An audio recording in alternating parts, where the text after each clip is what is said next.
Today, I'm deviating from my normal 90-second psychologist routine. And honestly, given that it's Good Friday, it felt only right to pivot to something deeply meaningful to me: the resurrection. Christian apologists have done a tremendous job defending the historical nature of the resurrection.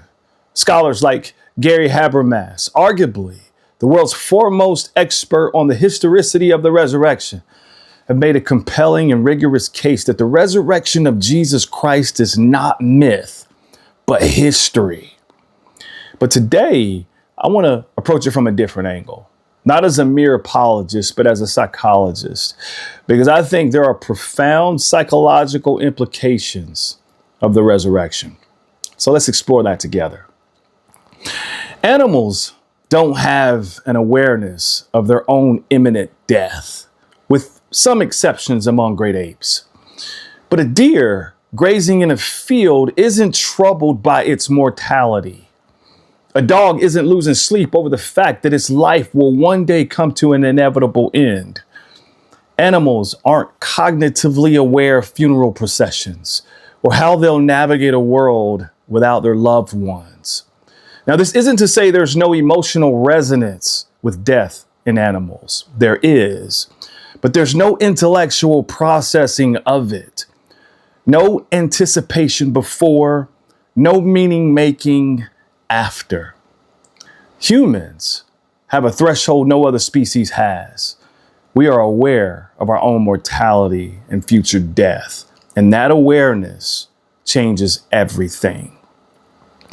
Terror management is the psychological study of how awareness of our own death shapes almost everything we do.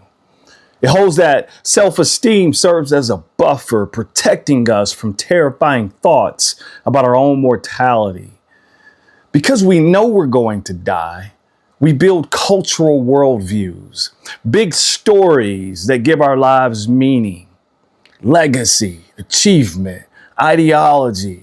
These offer what psychologists call symbolic immortality, the idea that something of us continues after we're gone. But notice the word symbolic.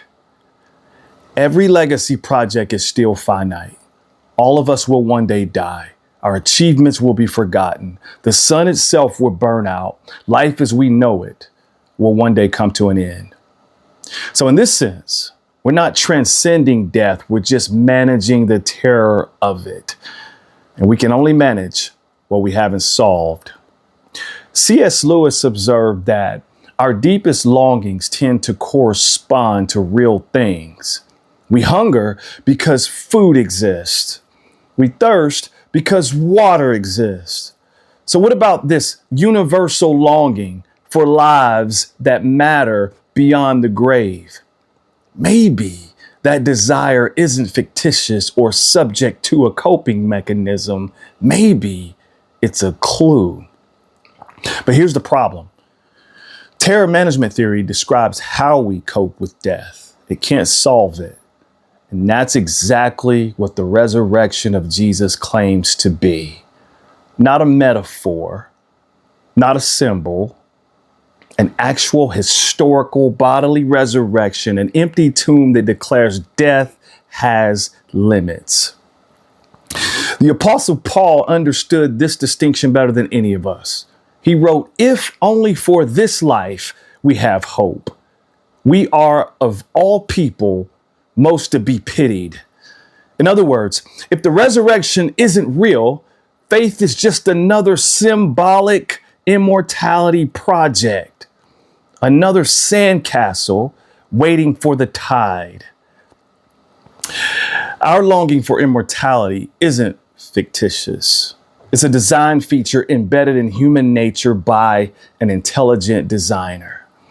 Yes, terror management is our coping mechanism, but our deepest longing corresponds to an actual solution: the resurrection of Jesus Christ, who stated, "I am the resurrection and the life. He who believes in me, though he may die, he shall live." So through Jesus, we can have peace and no longer be haunted by the terror of death. Happy Good Friday and happy Resurrection Day. God bless.